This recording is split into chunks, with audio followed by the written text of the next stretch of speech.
Okay, for those of you who can't see, this, I will turn off, this is MBot.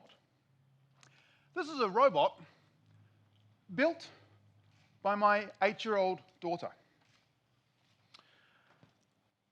We went to a technology conference. I go to a lot of technology conferences.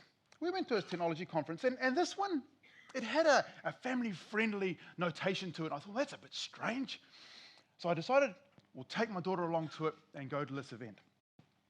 I got up and I did a lot of talking bits and pieces. I attended a lot of talks, and it was fantastic. My daughter, however, was off in a different little side stream, experimenting, learning. And together we came together and built a robot. How many 8-year-olds in the room? Okay, hang on. How many of us were 8? How many of us built a robot when we were 8? Pretty cool world we live in, isn't it?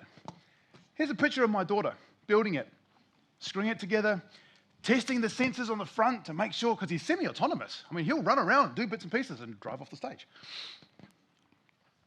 My name's Keran McKenzie. And I'm so used to coming up on stage and introducing myself as an API guy or a tech guy, or today, I'm just a dad. A dad of 2 young girls who I'm immensely proud of. A dad to a handful of robots and gadgets. A dad who's taking these 2 girls on a journey into a world of technology. And I want to pause for a moment here. You might wonder why I've put some lovely pink circles on their faces. I love these girls. But it's not my place to create a digital footprint for them online. It's their world. They can do that when they're ready. And because this may go online, I've decided to obfuscate their faces for now, so they can create their own digital footprint in the future. And I challenge you, when you think about sharing your photos on Facebook and Twitter and other places of your family, are you allowing your children to create their own digital footprint? See, I have this romantic notion that when my children are a little older, 13, 14, 15, 16, and they're going through some of those life questions that we all wrestle with, I'd love them to be able to come and sit beside me on the couch and say, "Dad, I had the most terrible day at school." But for us to do that, I believe that I need to be involved in their worlds today, right now, while they are so young. And part of that means to me to go to them and do this, and open myself to them. And I'm a tech guy. I love gadgets, and I love toys, and I love computers. And so I choose to use these as a mechanism to get into my kids' worlds and spaces. See, we live in a time where iPhones and computers can be a barrier to each other. And so my kids will at times ask me, "Dad, why are you on the phone again? Why are you doing this?" Actually, my 3-year-old now has a little wooden block that has a simple line on the top and a circle on the bottom. It's her iPhone. And she mimics what Mum and Dad do, horribly, because, we do spend a bit too much time. But where possible, I also say, "Okay, come in. Let's have a look together. I'm watching a TED Talk, or I'm experimenting with something online, or I'm watching a Khan Academy." There's a ton of amazing content in the world you can bring your kids into. This was the first robot I introduced to our family. It's not much of a robot, to be brutally honest. He rolls forward, he rolls back. He can dance, but that's really about all he does. Changes a few colors. I brought it home to my children. The 3-year-old decided to put it to bed. Made a little bed, put it there, tucked it in for the night. Do you know the beautiful thing about that? She accepted this inanimate object into her life, gave it character, gave it personality. We would go for a walk around the block, and Ollie would chase her, and she would giggle and laugh with delight as he ran down the road chasing her, and it became real. For my 8-year-old, You can see her hand here dragging sliders back and forth. It was bringing her into a world where she could start to manipulate and change and experiment with these things. Phenomenal opportunity for these kids to have these things in their world in the way that they want to have them in their world. But as parents, we often get quite scared about technology. We often think, should I expose the kids to YouTube? There's a lot of not so good stuff on that. We've heard people talk about Google and Wikipedia being fantastic for their education. There's a lot of rubbish on there that an 8-year-old should not be learning and should not be seeing. Or there's the other side of things, and I talk to a number of mums and parents who go, you know what, I don't know about code. I don't know where to start. And fear paralyzes.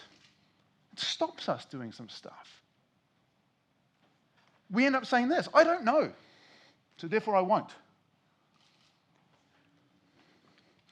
The thing with these is, it allows us, as I mentioned, to do this, open our worlds. And I'd love to encourage more of us to get down into our kids' worlds and say, you know what? Let's find out together.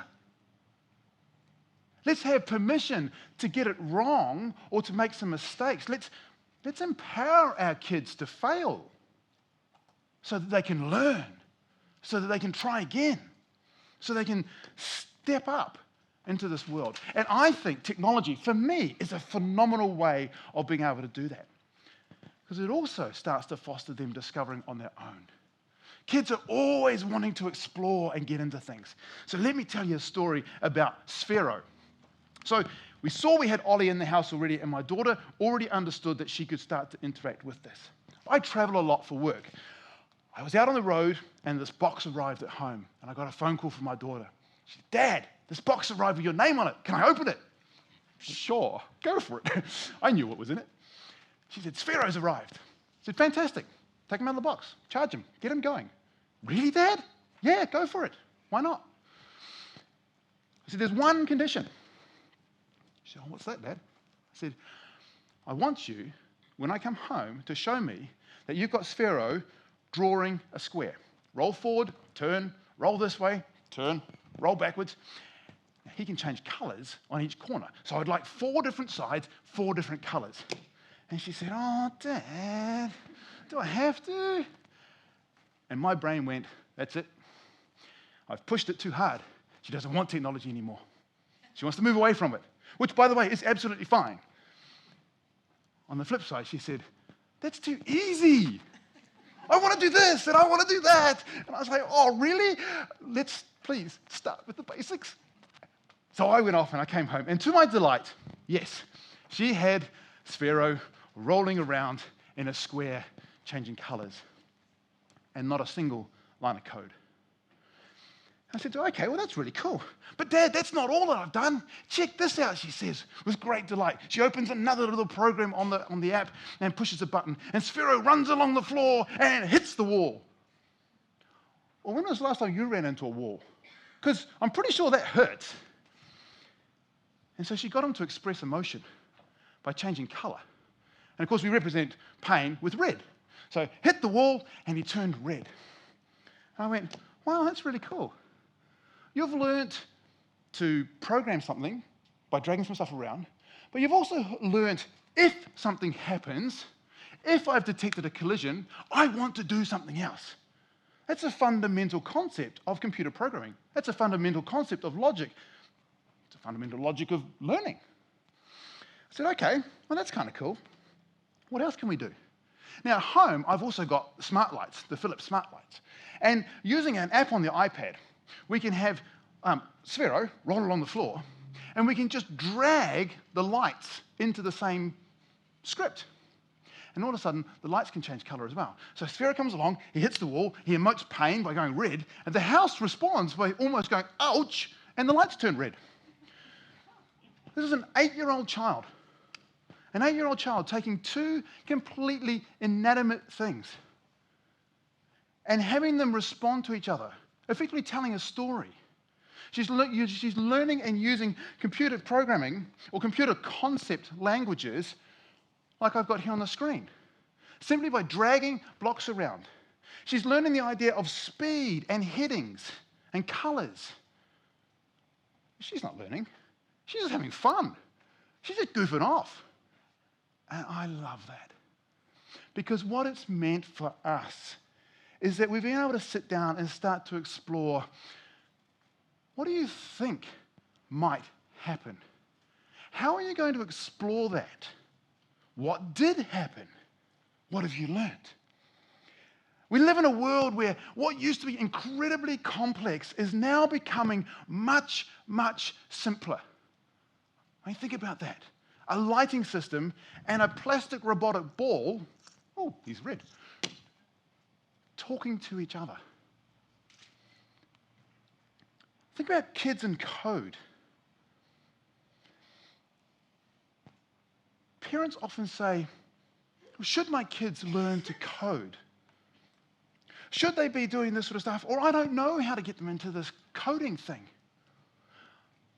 The thing is, don't necessarily have to get them into it. Some kids will embrace it and run with it, absolutely. Other kids can use these drag and drop sort of things. But as a parent, we can come into their world, and again, this is for me, and I use robots because it fits my world, but we can use these things to start saying, okay, darling, what do you think we want to experiment with here? How are we going to test it, and what are you going to learn? And I saw her apply this when we went to, she had a science project, and she wanted to explore electric motors. And I said, okay, that's great. You're an 8-year-old kid wanting to explore electric motors. Wow. How do they work? Oh, Daddy, I had no idea. That's why I want to learn. Okay. To be honest, I had no idea either. Really, I kind of knew magnets were involved somewhere, but I wasn't even that sure. So we went on Google. We found some bits and pieces. We wrote out a plan. Darling, how do you think they currently work? Oh, I think it's a little bit of this, and the power goes through, and it just does something. Then we started to explore. She said, oh, well, it's magnets and copper, and somehow there's a little bit of a fight happening there. Okay, how are we going to test it? Oh, well, we'll get the Lego blocks out, Daddy, we'll put some blue tack on here, and we'll do this. And we built 9 different iterations of a potential electrical motor. You have no idea how insane I went because they didn't work. And as a dad, I wanted to do more, and I kept having to say, no, it's her project. Eventually, thanks to Keran Academy, we found a tutorial online that taught us how to build one properly. And she sat in her class with the biggest grin on her face.